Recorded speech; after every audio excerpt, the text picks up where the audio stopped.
Oh, saan kayo dadaan? Grabe yun. Dami oh, 3,000 nga.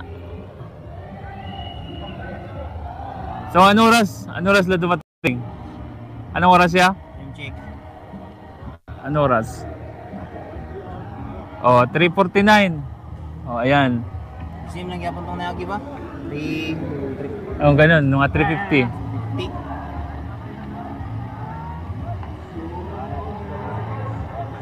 Oh, ang dami nila mga kababayan. Talagang kinlose nila.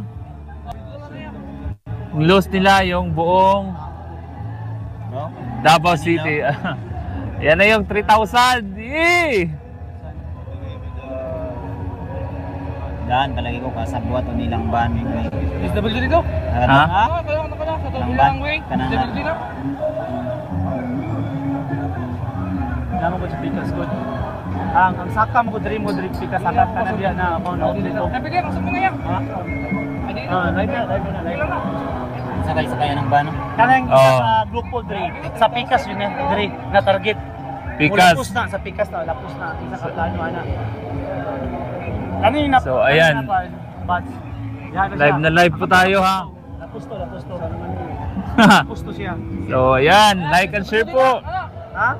SW dito. Pero lagi ako na. Oh, ilan. Kaupad siya po na lang. Dami po, ang dami po. Okay, go! Pasok! Ang sa grupo na sa likod. So ang dami-dami talaga nila. Totoo yung 3,000. Sa likod. Anong gagawin nyo dito? Magpakain kayo sa Waxis. Ayan sila oh. Ang mga kuha no? So ayan, 3,000 na kap. 3,000. Totoo yung 3,000 mga kabayan. Positive na positive po. So huwag kayong manginig dyan dahil hindi kami nanginginig dito. So live na live po yan. Dito na yan sila titira. Ano siya musulit mo ba? Oh.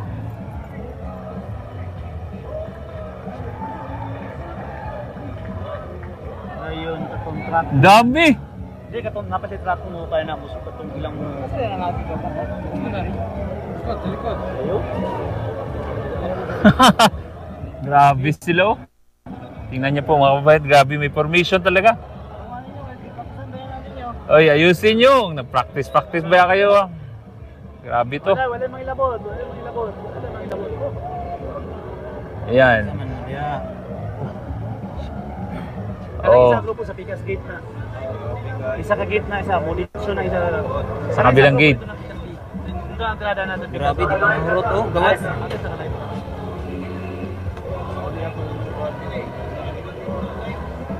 So yan, naka-live na live po tayo ha. Grupo na dito na. Pikas. Sa Pikas na, Pikas.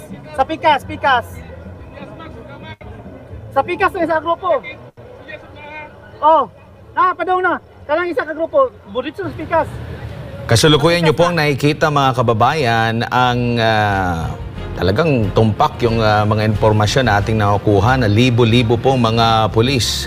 Ang ngayon po ay nakadeploy sa harap mismo ng compound ng Kingdom of Jesus Christ dyan po sa lungsod ng Davao. At kung makikita nyo po dito sa ating sa inyong mga screens, nakaano sila, no? Hawak-hawak yung kanilang mga kalasag, yung kanilang mga patpat, at naka-helmet din, naka-formation po sila sa kasalukuyan. Okupado po nila yung buong northbound na lane po mga kababayan. Yung nasa kaliwa po ng inyong mga screen, siguro nasa at least 3 lane po yan mga kapartners ang kanila pong inokupahan. So kumbaga sa kasalukuyan, yung 3 lanes na yan na papunta sa norte, papuntang Davao del Norte po mga kapartner, ay nasasaklaw na, nakukuha na po nila.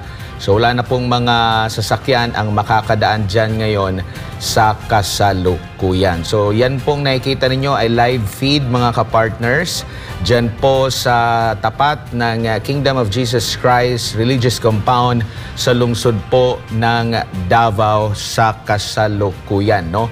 Marami tayong natatanggap na mga impormasyon ukol nga dito sa kanilang muling paglusob para isilbi yung arrest warrant laban po sa butihing pastor at sa iba pang mga akusado. Pero yun nga yung laging iginigiit ng mga leaders ng Kingdom of Jesus Christ, ng legal counsel ng KOJC na dapat sumunod sa patakaran, sumunod sa polisiya na itinakda po mga kapartners dito po sa pag-i-implement ng arrest warrant.